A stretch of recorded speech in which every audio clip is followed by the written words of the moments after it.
సంకల్పయాత్ర ముగింపు సభకు జనం లేరని మంత్రి సోమిరెడ్డి చేసిన వ్యాఖ్యలపై మండిపడ్డారు వైసీపీ ఎమ్మెల్యే రోజా.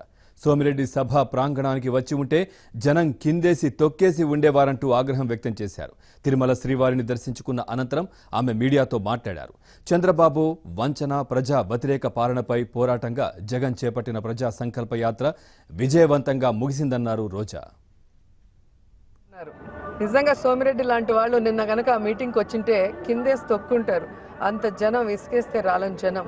సో జనం అంటే ఏంటి, ప్రజాబలం ఏంటని 5 సార్లు ఓడిపోయిన సోమిరెడ్డికి అయితే అర్థం కాదు. చంద్రబాబు నాయుడిని ఇంప్రెస్ చేయడానికి ఆయన ప్రెస్ మీట్లు పెడతారు. దానికి ఇంప్రెస్ అయ్యి ఆయన ఏ విధంగా మంత్రి పదవి ఇచ్చారో కూడా మనం చూసాం. ఎందుకంటే పాస్ అయిన వాడికి ఎవడైనా మినిస్టర్ ఇస్తాడు, కానీ ఫెయిల్ అయిన వాడిని నెత్తిన పెట్టుకున్నాడు అంటే మరి ప్రజలు చీకొట్టిన వాళ్ళని చంద్రబాబు నాయుడు ఏ విధంగా ఎంకరేజ్ చేస్తాడనేది మనం అర్థం చేసుకోవాలి. అండ్ ప్రతిసారి తెలుగుదేశం పార్టీ వాళ్ళు అంటారు వీళ్ళు అసెంబ్లీకి రారు కానీ జీతాలు తీసుకోవడానికి సిగ్గులేదా అని.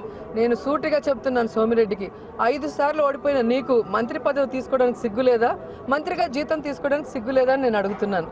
అలాగే మీకున్న ఎమ్మెల్యేలు, మీకున్న బలం చాలదన్నట్టు వైఎస్ఆర్ కాంగ్రెస్ పార్టీ ఎమ్మెల్యేలని 23 మందిని తీసుకోవడానికి మీకు సిగ్గు లేదా? ఇప్పటికీ వాళ్ళు వైఎస్ఆర్సీపీ మరి ఎమ్మెల్యేలుగానే అసెంబ్లీలో సంతకాలు పెడుతుంటే ఇంకా కూడా మీ పార్టీలో 4గురికి మంత్రులు ఇచ్చినందుకు మీకు సిగ్గు లేదని నేను అడుగుతున్నాను. మీకు సిగ్గుమానం ఉంటే వాళ్ళ చేత రాజీనామా చేయించి ఎన్నికలకు వెళ్ళేవాళ్ళు.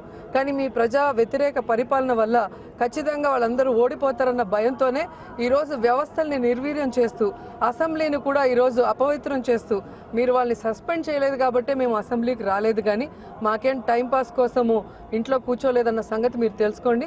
ఈ రోజుకి కూడా వైఎస్ఆర్ కాంగ్రెస్ పార్టీ నాయకుడు జగన్మోహన్ రెడ్డి గారితో సహా ఎమ్మెల్యేలు కానీ ఇన్ఛార్జీలు అందరూ కూడా వారి వారి కాన్స్టిట్యున్సీలో ప్రజలకు అండగా ఉంటూ ప్రజలకి భరోసా ఇస్తూ వారి సమస్యల్ని దూరం చేయడంలో ఏ విధంగా పనిచేస్తున్నారో తెలుసుకుంటే మంచిదని కూడా తెలియజేసుకుంటూ